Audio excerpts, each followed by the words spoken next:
Rob from the Master Switch here, and this is quite an unusual review. Normally, we review only one product per video because, you know, that makes sense. But in this one, we're reviewing two. We're reviewing the Cambridge Audio CXA80, this one on top, and the CXN network streamer, this one on the bottom. They are two separate products. You can buy them completely separately. The CXN costs $900, the CXA80 costs $1,000, I believe, and you can buy them completely separately. The CXA80 is an integrated amplifier, so if you want to make this the center of your hi-fi system, you can. And the CXN is obviously a network streamer, which means that you can connect it to any existing setup you have and use it to pass your music through.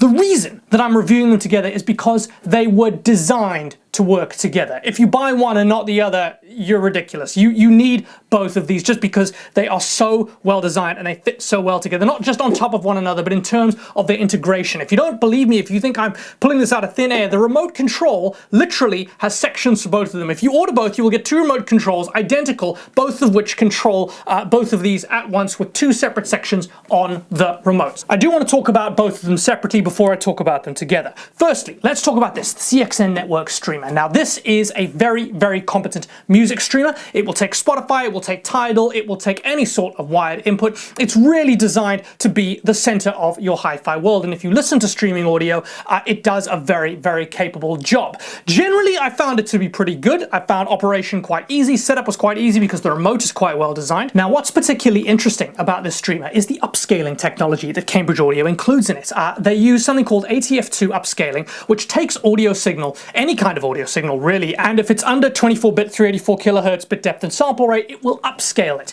Generally, this effect is quite subtle, but I did feel like it made a difference. I tested this with a variety of low-resolution audio files, and it did feel like it was giving them a little bit of a lift, a little bit of a sharpen, a little bit of a polish. I thought it did that really, really well.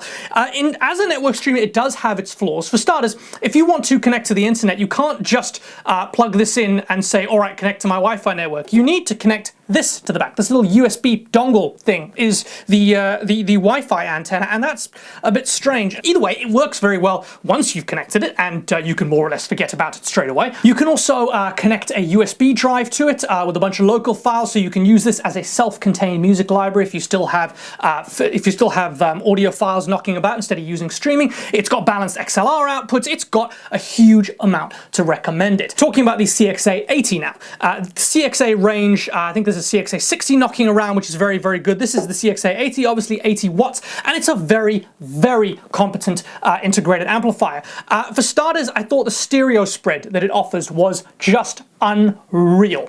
It really did a good job of separating the channels and making me feel like the instrumentation was in the room with me. I really, really appreciated that. I also appreciated how much grunt it had. This was a very, very powerful amp. I'm not just talking in terms of wattage. I'm talking about the sound that it puts out, particularly in the low end. It felt firm and meaty and powerful. It felt like it was smacking you around the face with every K. Maybe that's a bit much, but it did really feel quite powerful, and I really appreciated just how much grunt it gave music. But together, that's where they really shine.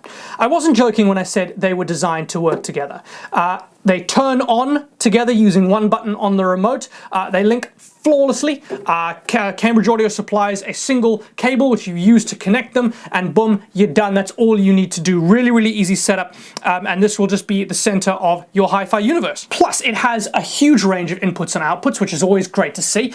You get an optical input, you get an SPDIF input if you want to use this in a home theater setup. There's room for a separate Bluetooth dongle, and there is, joy of joys, a subwoofer output. You'd think that this would be more or less a guarantee on any amp above the $500 range, but it's surprising how often you just don't see it. So it's really nice to have it included here. And it's not like this amp needs the extra grunt from a subwoofer, but it's really nice to have all the same. Now, I know you can't directly compare these to something like the Name Unity Atom, which we actually had in the office at the same time as these. The Name Unity Atom is an all-in-one device. It is a streamer and an integrated amplifier and a DAC all in one box. This obviously two boxes. So it's hard to do a direct comparison. But given that, in the office we switched between them kind of on a daily basis, we switched between the Name Unity Atom and this little combo right here, I feel like you can definitely do some comparison. And in terms of sound, I thought the Name Unity Atom had a little bit more detail to it, a little bit more sparkle, which you'd expect because it's a much more expensive unit. But even taking that into account, I thought these sounded great. I thought this amp did a terrific job of articulating the sound and really punching through with that low end. The system isn't without its faults. The design is fine. It's not spectacular. It doesn't feel particularly elegant. It looks pretty cool. And I thought that the Wi-Fi dongle thing honestly just mystified me a little bit. I'm like, why do I have to take this extra step? Why can't you just plug it in? Why can't it just be contained inside? That's a little bit odd. But honestly, as network streamers and integrated amps go, we could have easily done 2 separate reviews on these, but because we've used them together so much, and because they work so well together, it just felt like this should be offered as a self-contained unit. Actually, that's the point. You can't buy them together, as in, you know, like if you go onto Amazon, you can't buy a package of these two, to my knowledge. You can only buy them separately, which is a little bit weird when you think about it, because yes, they work perfectly well as a network streamer with a separate amp and just an integrated amplifier. You know, they work separately, but if you put them together, magic happens, genuine magic. And I'm a little bit surprised that Cambridge Audio don't offer these as a single package.